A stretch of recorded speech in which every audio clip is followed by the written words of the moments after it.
SCOPA intellectuals, especially the way they're running the agency currently. The way you look at what they're doing and what the agency was and where it is. And, remember in 2014, 2015, they were sitting on an adverse audit opinion. And due to organizational instability, poor and unstable leadership, poor governance, and financial management that was very, very poor and, deviated from the PFMA, lack of effective internal controls, and everything was system-based, and which led to very high irregular expenditures. And that is why now when you see that the irregular expenditure seems to be like an ongoing thing, it's not that. It's just that the tenders that were signed off irregularly. It's just that it will only be dealt with once those tenders are done, So I think, there was improper compliance with SCM controls. SCM processes were not in place. And but I think that over 2 billion irregular expenditure to clear. They've done very well. They've cleared most of it.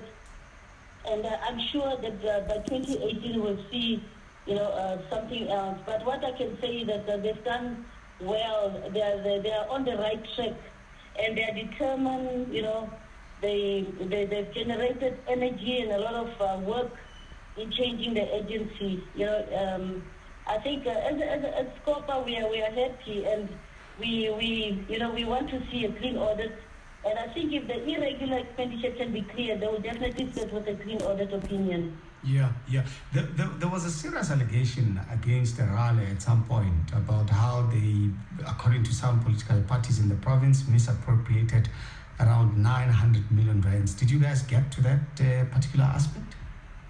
No, the only thing is that, I think it was the overcommitment due to communities burning roads and demanding that, roads. I think somewhere they overcommitted, but I think Treasury has dealt with that.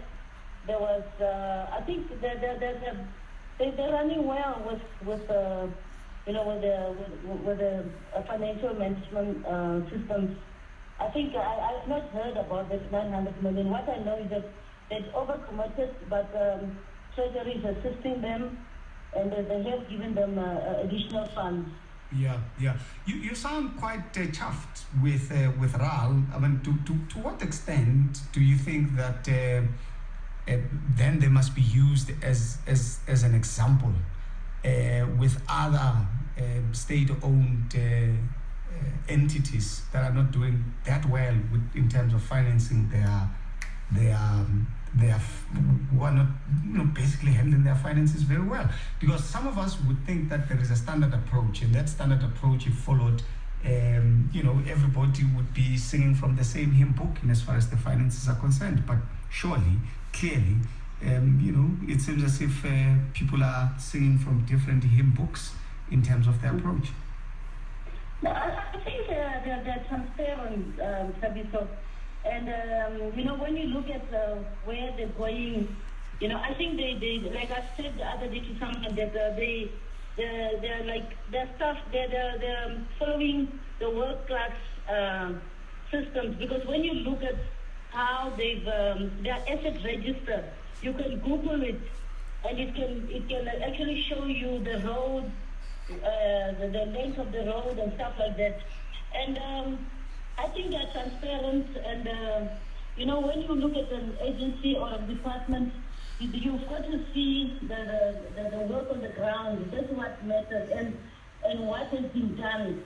And I think we're seeing this as well. But we're not only seeing that, we're seeing an agency that is determined, that wants to clean its house, that wants to get it, that is fighting or putting all the energy to get a clean audit opinion. Look, in 2016-17, they are qualified.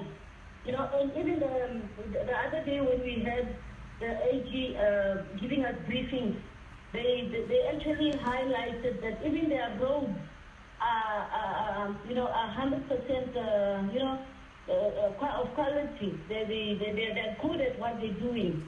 And what I really admire about them is that they really put an effort. You know, they don't just leave things. And what we're betting with right now as a province is clearance of irregular expenditure, fruitless, you know, where things are just left undone. And, you know, like I said, that the people, the departments or entities and agencies, they only think about SCOPA when it's time to come and appear. But if they had to put an effort and say, look, right now, this is, we're done with SCOPA, but on a monthly or weekly basis, that we do this as routine work of clearing all this irregular expenditure. And that is why when they appear before SCOPA, all the departments, we start with a question where the irregular expenditure is. And we interrogate that because we want to get rid of irregular expenditure. In Limpopo, irregular expenditure must be something of the past.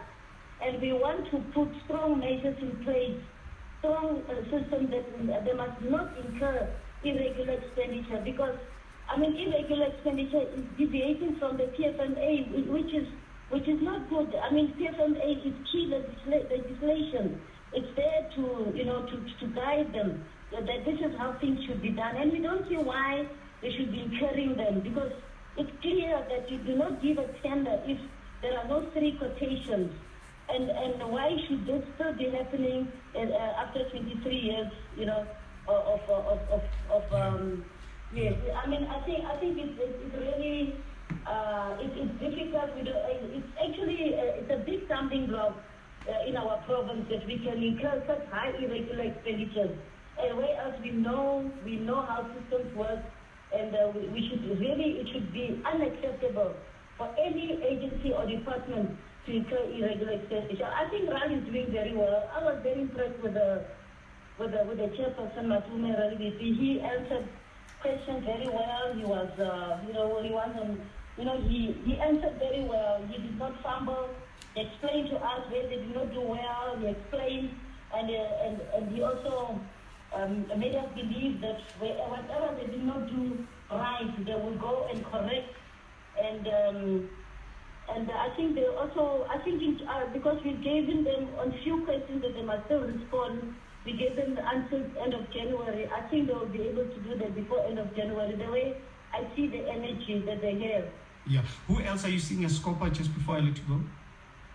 We're seeing sports, art and culture. When is that? This is on the 24th. Mm-hmm.